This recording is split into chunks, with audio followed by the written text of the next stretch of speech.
शुरुआत करेंगे उत्तर प्रदेश से, जहां आपको बता दें कि यूपी के संभल में विवादित शाही जामा मस्जिद की रंगाई पुताई की अनुमति को लेकर इलाहाबाद हाईकोर्ट ने आज सुनवाई की, जिसमें रंग रोगन की इजाजत देने से साफ तौर पर इनकार कर दिया गया। दरअसल मस्जिद कमेटी ने आगामी रमजान की तैयारियों को लेकर सफाई, मरम्मत और पेंटिंग की व्यवस्था की पूरी योजना तैयार की थी और कोर्ट से मस्जिद के रंग रोगन की इजाजत मांगी, जिस पर सुनवाई करते हुए हाईकोर्ट ने एएसआई को ही सर्वेक्षण के आदेश दे दिए थे। अब आज एएसआई ने अपनी रिपोर्ट कोर्ट में दी, जिस पर सुनवाई करते हुए न्यायमूर्ति रोहित रंजन अग्रवाल ने साफ सफाई कराए जाने की जो मांग है उसको मंजूरी दे दी है, लेकिन रंग रोगन, मरम्मत और लाइटिंग को लेकर 4 मार्च की तारीख दे दी है। करेंगे इस पर बात, लेकिन उससे पहले एक नजर हाईकोर्ट के फैसले पर। तो संभल जामा मस्जिद जो है उस पर हाईकोर्ट की तरफ से ये फैसला आया, जहां शाही जामा मस्जिद की रंगाई पुताई की इजाजत फिलहाल नहीं दी गई है। मस्जिद कमेटी को इलाहाबाद हाईकोर्ट से फौरी राहत जरूर मिल गई, यानी कि साफ सफाई की अनुमति अभी फिलहाल कोर्ट की तरफ से दी गई है, लेकिन रंगाई पुताई और डेंटिंग पेंटिंग का जो काम है उसको लेकर अभी इजाजत नहीं दी गई। हाईकोर्ट ने साफ सफाई कराए जाने की जो मांग है मुस्लिम पक्ष की तरफ से उसको स्वीकार कर लिया है, उसकी मंजूरी दे दी है। इसके साथ ही एएसआई अब ये पूरी साफ सफाई कराएगा, यानी कि साफ सफाई की जो जिम्मेदारी है मस्जिद की वो भी अब एएसआई के उसमें है, एएसआई ही ये साफ सफाई कराएगी। कोर्ट ने अभी व्हाइट वॉश और लाइटिंग पर फिलहाल फैसला अपना नहीं सुनाया है। 4 तारीख को इस को लेकर के एक बार फिर से सुनवाई होनी है। एएसआई ने फोटोग्राफ सहित रिपोर्ट दाखिल की है, यानी कि जो रिपोर्ट एएसआई ने तैयार की है उसमें कई सारी फोटोज भी हैं। एएसआई रिपोर्ट में मस्जिद में पहले से ही पेंट हुआ है, ये बात एएसआई की तरफ से कही गई है और साथ ही एएसआई ने कहा है कि मस्जिद में पहले से पेंट हुआ है और दोबारा से पेंट की कोई जरूरत नहीं है, नए सिरे से पेंटिंग कराए जाने की फिलहाल कोई आवश्यकता नहीं है। जस्टिस रोहित रंजन अग्रवाल की सिंगल बेंच में इस पूरे मामले की सुनवाई हुई और अपना फैसला हाईकोर्ट की तरफ से सुनाया गया, यानी कि रमजान के महीने को देखते हुए साफ सफाई की मांग फिलहाल मंजूर कर दी गई है, लेकिन डेंटिंग पेंटिंग और साथ ही रंग रोगन की जो बात है उसको लेकर अभी 4 तारीख यानी कि अगली तारीख दी गई है। ऐसे में ये तो बात रही हाईकोर्ट के फैसले की, लेकिन मस्जिद कमेटी को लेकर के और क्या कुछ नजर आता है वो भी आपको बताते हैं। मस्जिद कमेटी को एएसआई रिपोर्ट पर सीधे तौर पर आपत्ति है। कोर्ट ने कमेटी को लिखित तौर पर आपत्ति दाखिल करने की बात कही है। अब मस्जिद कमेटी जो है, जो 4 मार्च है, 4 मार्च को अपनी आपत्ति दाखिल करनी होगी और सभी पक्षों को सुनने के बाद में 4 मार्च को फैसला आएगा कि शाही जामा मस्जिद में डेंटिंग पेंटिंग या यूं कहें कि रंग रोगन का काम होगा या नहीं होगा, लाइटिंग होगी या नहीं होगी।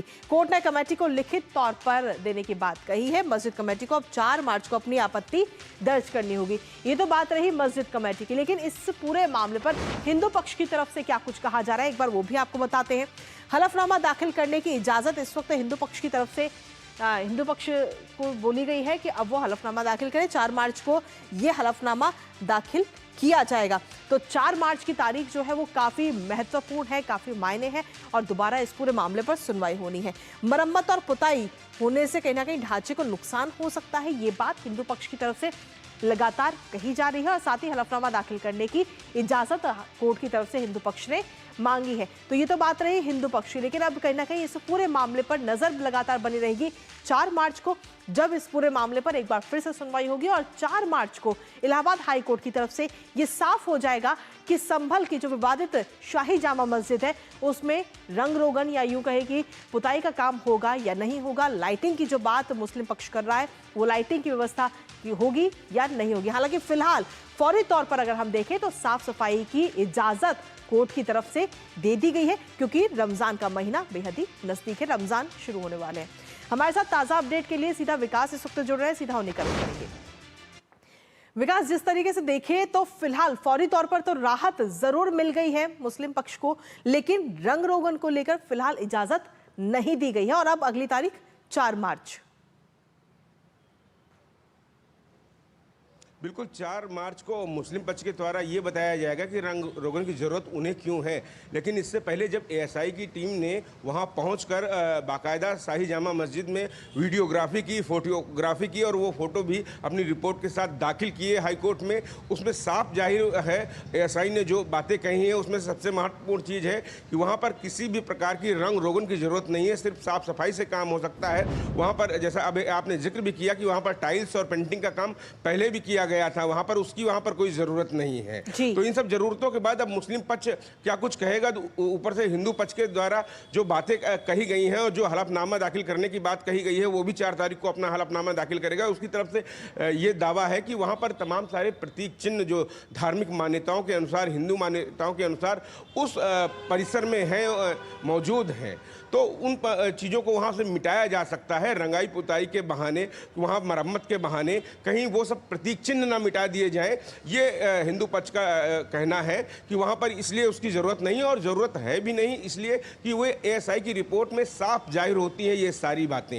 हिंदू पक्ष ने जब ये मामला प्रकाश में आया था, ये दावा किया था कि शाही जामा मस्जिद को हरिहर नाथ मंदिर ढहाने के बाद यहाँ पर उसका निर्माण कराया गया था आक्रांताओं के द्वारा, और उसके बाद यहाँ तमाम दिनों तक वहाँ पर हिंदू पक्ष वहाँ पर पूजा पाठ करता आया रहा है। एक बार फिर से वहाँ पर पूजा पाठ भी अनुमति दी जाए। शाही जामा मस्जिद के बगल में ही कुआं स्थापित है, वहाँ पर बरगद का पेड़ स्थापित है, तमाम सारे ऐसे प्रतीक चिन्ह वहाँ पर मौजूद हैं जिससे साफ जाहिर होता है कि वो हरिहर नाथ जी का ही मंदिर है। चूंकि धार्मिक मान्यताओं के अनुसार भगवान कल्कि का अवतार संभल में ही होना, और संभल की बहुत ही महत्वपूर्ण भूमिका आध्यात्मिक धार्मिक ग्रंथों में पाई जाती है। तो इसी के बाद ये मामला जब प्रकाश में आया था कोर्ट में, तो अब हाई कोर्ट में इस पर मामला चल रहा है, और हाई कोर्ट की तरफ से जब रमजान से पूर्व ये अपील दाखिल की गई है, तो एएसआई की तरफ से जो बातें कही गई हैं, ये बात और बिंदु जोड़ देना चाहता हूं कि एएसआई की टीम वहां पहुंचकर वीडियोग्राफी की, फोटोग्राफी की।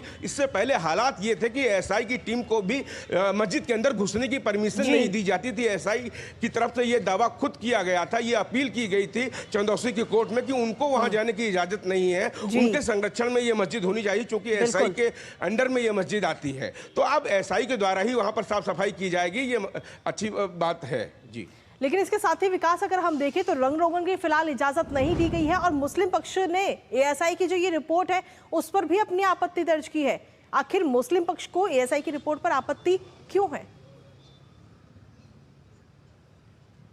जी, इनको जो आपत्ति होगी वो 4 तारीख को अपने हलफनामे में देंगे, लेकिन एएसआई की तरफ से जो साइंटिफिक रीजन बताए जाते हैं, बाकायदा वहाँ की वीडियोग्राफी की जाती है, फोटोग्राफी की जाती है, और जो एक्सपर्ट वहाँ पहुँचते हैं, जो अपनी रिपोर्ट लगाए हैं, वो इस काम में विशेषज्ञ होते हैं, और विशेषज्ञों की रिपोर्ट ही सर्वमान्य होती है, और वो साइंटिफिक पूरी तरीके से होती है। अगर वो कह रहे हैं वहाँ पर रंगाई पुताई की ज़रूरत नहीं है, तो रंगाई पुताई की ज़रूरत नहीं है। वो साक्ष्यों के आधार पर उन्होंने उसके फोटोग्राफ भी दाखिल किए हैं, वीडियोज़ भी दाखिल किए हैं, और ये पहली बार ऐसा हो रहा है कि एएसआई की टीम वहां पहुंच रही है। नहीं तो न जाने कितने दशकों तक वहां पर एएसआई की टीम को अंदर जाने की इजाजत ही नहीं थी, और एएसआई की तरफ से भी कहा गया था कि जो मस्जिद का प्रवेश द्वार है उसके साथ वहां पर छेड़छाड़ की गई थी। छेड़छाड़ तो पूरे संभल के ही साथ की गई थी।